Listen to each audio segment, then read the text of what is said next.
KMC 전산회계 2급 필기 기출문제 풀이 설명을 시작하겠습니다. 회계는 교육이 아니라 훈련입니다. 자격증 취득을 위해서 반복적인 학습이 꼭 필요하며 교재가 없이도 보고 듣고 읽기를 반복하게 되면 이해함기가 저절로 될 것입니다. 1번 다음과 같은 결합관계로 이루어진 거래로 옳은 것은 차변의 자산의 증가와 대변의 부채의 증가입니다. 1. 건물을 2년간 임차하고 임차 보증금 3천만원을 현금으로 지급하다. 임차 보증금이니까 차변의 임차 보증금이라는 자산의 증가, 대변엔 현금이라는 자산의 감소입니다. 틀렸습니다. 2번 매장의 유리창을 교체 수익적 지출로 하고 대금 15만원을 월말에 지급하기로 하다. 수익적 지출은 수선비라는 비용으로 처리합니다. 그리고 대변엔 미지급금, 부채의 증가. 부채의 증가는 맞는데 차변에 수선비가 발생했죠. 여기가 틀렸습니다. 차입금 6천만원과 그에 대한 이자 100만원을 현금으로 지급하다. 차변에 단기 차입금이라는 부채의 감소와 이자 비용이라는 비용의 발생입니다. 대변에 현금이라는 자산이 감소합니다. 틀렸습니다. 영업용 차량 1000만원을 구입하고 대금은 12개월 무이자 할부로 하다. 차량이니까 차량 운반구라는 자산의 증가와 대변에 미지급금이라는 부채의 증가가 되겠습니다. 정답은 4번입니다. 2번 다음 계정 과목에 대한 설명으로 잘못된 것은 1. 가수금 현금의 지출이 있었으나 그 내용이 확정되지 않은 경우 이것은 가수금이 아니고 가지급금입니다. 이게 잘못됐죠. 현금의 지출이 있었으나 그 내용이 확정되지 않은 경우에는 가지급금 계정으로 처리합니다. 가수금은 원인을 알 수 없는 현금 또는 예금이 입금되었을 경우 임시로 처리하는 계정 과목입니다. 답은 1번입니다.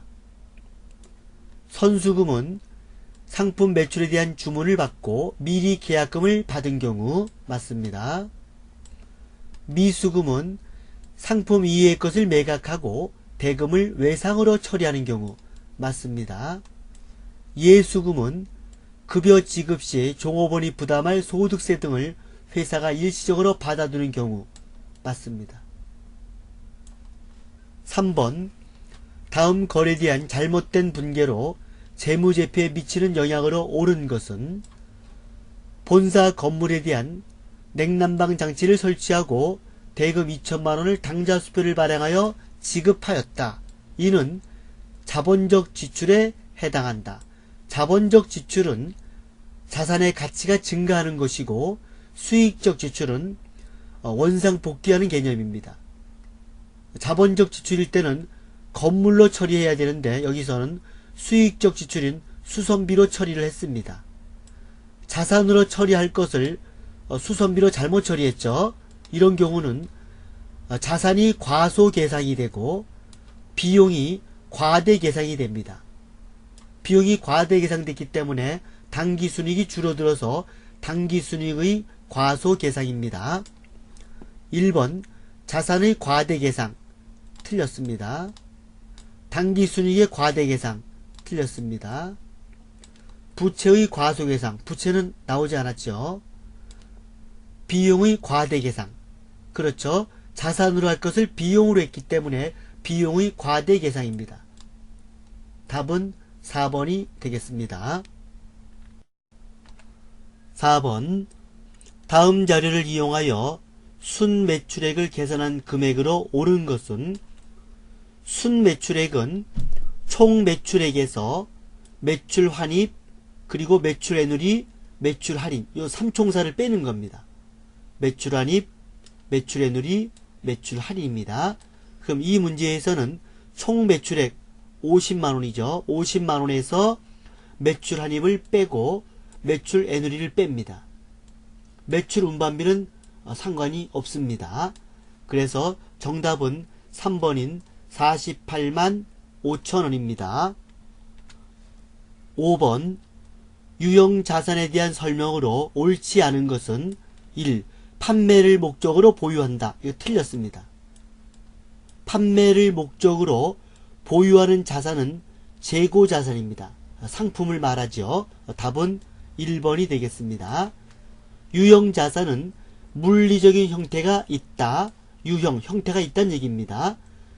1년을 초과하여 사용할 것으로 예상된다. 그래서 유형자산은 비유동자산입니다. 토지, 건물, 비품, 차량, 운방구 등이 있다. 맞습니다.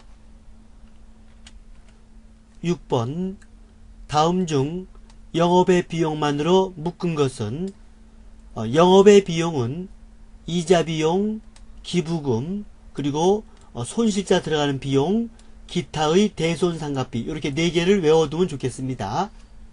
기억의 여비유통비, 판매비와 관리비입니다. 기타의 대손상각비 맞죠? 기부금 맞습니다. 접대비, 판매비와 일반관리비, 퇴직급여, 판매비와 일반관리비, 개발비는 무형자산입니다. 무형자산. 그래서 정답은 니은과 디귿인 2번이 되겠습니다. 7번 다음 보기에서 회계상의 거래에 해당되지 않는 것. 회계상의 거래라는 것은 뭐냐 하면 자산부채 자본의 증감 변화를 일으키는 현상을 회계상의 거래라고 합니다. 즉 분개가 가능한 것을 회계상의 거래라고 하는 겁니다. 1번 경영활동에 의하여 자산부채 증감 변화를 일으키는 현상이다. 맞습니다. 경영활동에 의하여 수익비용의 발생을 일으키는 현상이다. 맞습니다. 수익비용의 발생으로 자본의 증감 변화를 일으키는 현상입니다. 맞습니다. 종업원의 채용, 주문, 계약 등의 일상적인 현상이다. 이거는 회계상의 거래가 아니고 일반상의 거래가 되겠습니다. 틀렸습니다. 그래서 답은 4번이 되겠습니다. 8번 결산정리사항 중 비용의 계산과 관련 있는 내용은 무엇이냐 물어봤죠. 1번의 미수이자. 미수는 이자 수익에 대한 거죠. 관련이 없습니다. 선급보험료, 보험료 비용이죠. 관련이 있습니다. 선수임대료, 수익이죠. 이것도 관련이 없습니다. 미지급 임차료, 임차료 비용이죠. 관련이 있습니다. 답은 2번과 4번. 복수정답 되어 있네요. 4번도 맞고 2번도 맞습니다. 요 4가지는 결산 때 나오죠. 미수수익은 차변의 미수수익, 대변의 이자수익. 선급보험료는 차변의 선급비용, 대변의 보험료. 선수임대료는 차변의 임대료, 대변의 선수수익. 미지급 임차료는 차변의 임차료, 대변의 미지급 비용. 그래서 여기 나온 게 요 보험료 그리고 임차료 이렇게 해당이 됩니다. 9번 유형자산의 취득원가에 포함되지 않는 것은 취득원가에 포함시키는 경우는 구입비용과 구입시 재비용 그리고 취득세, 등록세 이것은 전부 다 유형자산 취득원가에 포함을 시킵니다. 그래서 1번 구입시 취득세 포함시킵니다. 구입시 중개수수료 비용이기 때문에 포함을 시킵니다. 보유 중에 감가상각비 이거는 취득원가에 포함시키는 게 아니고 비용 처리합니다. 틀렸습니다. 구입시 보험료 이것도 역시 구입할 때 위험에 대한 보험료이기 때문에 포함을 시킵니다. 답은 3번입니다.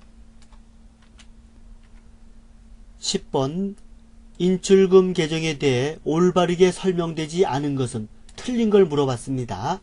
1번 인출금 계정은 차변과 대변 어느 쪽에도 기입될 수 있다. 맞습니다. 차변에도 발생할 수 있고 대변에도 발생할 수 있습니다. 2번 임시 계정이 아닌 재무제표에 공시된다. 틀렸습니다. 인출금 계정은 개인 기업에서만 발생하는 임시 계정입니다. 임시로 나왔다가 나중에 자본금의 증가와 감소를 일으킵니다. 답은 2번입니다. 인출금 계정은 기말에 자본금 계정으로 대체한다. 맞습니다. 기업주가 개인적인 용도로 현금, 상품 등을 인출하거나 또 자본금의 추가 출자 등이 빈번하게 일어날 때 설정하여 회계 처리합니다. 맞습니다. 예를 들어서 2월 5일 기업주가 현금 100원을 인출하다. 대변에 현금이라는 자산이 감소하고 차변에 인출금이 발생합니다. 3월 5일 기업주가 현금 30원을 추가 출자하다. 차변에 현금이라는 자산이 증가하고 대변에 인출금이 발생합니다. 그래서 인출금은 차변에도 올 수 있고 대변에도 올 수가 있습니다. 12월 31일 결산 시 인출금을 정리할 때는 인출금이 대변에 70원이 모자르죠. 인출금만큼을 자본금에서 감소를 시킵니다. 차변에 자본금 70원, 대변에 인출금 70원에서 인출금은 차변에 100원이 발생했다가 대변에 100원이 없어집니다. 그래서 임시 계정이 되겠습니다. 11번 격리 담당자는 현금 시재액이 장부 잔액보다 3만원 많은 것을 발견하였으나 그 원인을 알 수 없어서 현금 과부족 계정을 이용하여 차이를 조정하였다. 요까지 경우는 차변에 현금 3만원, 대변에 현금 과부족 3만원입니다. 그래서 대변에 현금 과부족 3만원이 있습니다. 그 후 현금 불일치 원인이 임대료 수입의 기장 누락에 있었음을 발견하였다. 현금 불일치의 원인이 발견된 시점에서 필요한 분개를 해라. 그러면 차변에 현금 가부족이 없어지고 감소하고 임대료로 발견됐죠. 대변에 임대료라는 수익의 발생이 되겠습니다. 답은 2번입니다. 12번 다음은 기말자산과 기말부채의 일부분이다. 기말 재무상태표에 표시될 계정과목과 금액이 틀린 것은 틀린 거 올리겠습니다. 1번 현금 및 현금성 자산. 여기서 말한 현금성 자산이란 말은 뭐냐 하면 3개월 이내에 현금화가 가능한 자산으로서 보통예금, 당좌예금, 그리고 3개월 이내의 금융상품을 말합니다. 현금 및 현금성 자산이니까 이 자기합수표는 현금입니다. 통화대용증권으로서 현금이고, 그리고 당좌예금 현금은 30만원이고 현금성 자산은 5만원 도에서 35만원인데 30만원 되어 있습니다. 그래서 1번이 틀린 답입니다. 나머지 보면 매출채권 50만원, 매출채권은 외상매출금 플러스 받으러옴입니다. 외상매출금 40만원 플러스 받으러옴 10만원 해서 50만원 맞습니다. 매입채무 35만원, 매입채무는 외상매입금 플러스 지급어음입니다. 외상매입금 20만원, 지급어음 15만원 해서 35만원 맞습니다. 당좌자산, 당좌자산은 유동자산에 해당이 되면서 당좌자산 플러스 재고자산이 유동자산인데 우선 당좌자산을 물어봤습니다. 외상매출금 40만원 플러스 자기합수표 30만원 받으러옴 10만원 당좌예금 5만원 이걸 다 더하게 되면 85만원입니다. 맞습니다. 13번 다음 중 기말 결산 후 차기로 이율되어 사용할 수 없는 계정과목은 차기로 이율되는 계정과목은 자산과 부채와 자본입니다. 결산 시 비용과 수익은 손익계정으로 대체되어 당기순이익을 산출하여 자본금으로 대체가 됩니다.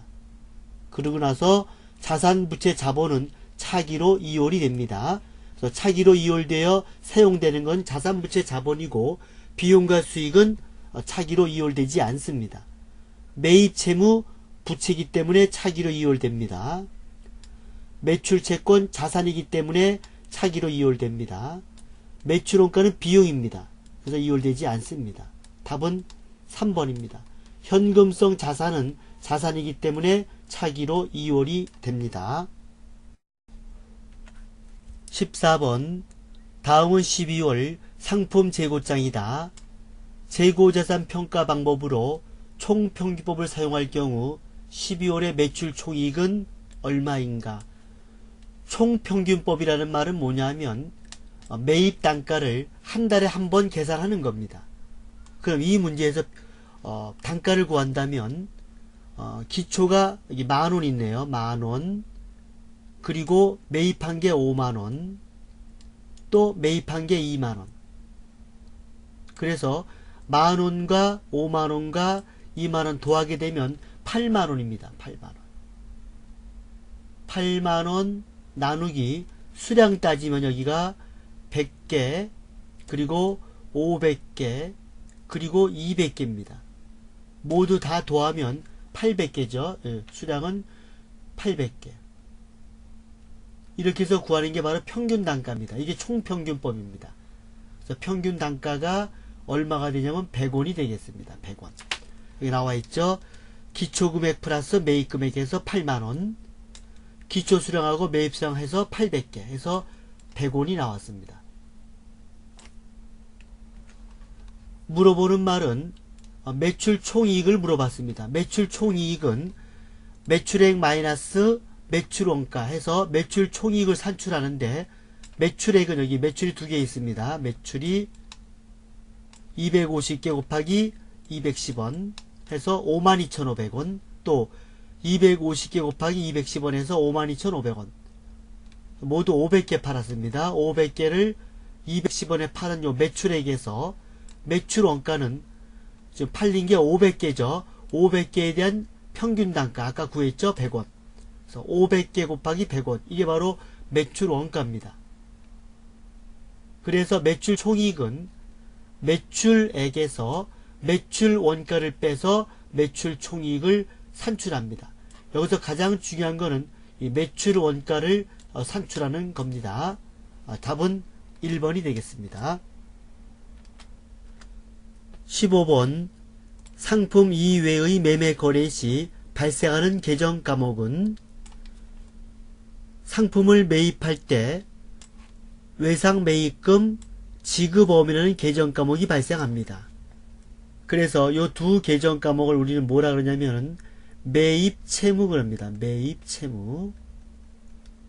그리고 상품을 매출할 때 차변에 외상 매출금 그리고 받으러움이 발생합니다. 이 두 가지를 우리는 매출 채권이라고 합니다. 매출 채권.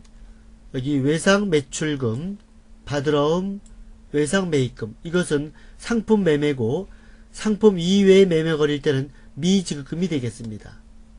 그래서 미지급금은 상품 이외의 매매 거래 시 발생하는 계정 과목입니다. 이상으로 필기 문제 풀이 설명을 마치겠습니다. 부천 정상컴퓨터 전산회계 학원에서는 국비지원 내일배움카드 훈련을 실시하고 있습니다. 실업자카드 취업훈련, 근로자카드 직능훈련입니다. 평일반은 월수금으로 오후 7시 20분부터 10시 20분까지이고 주말반은 토요일반, 일요일반으로 오후 1시에서 7시까지입니다.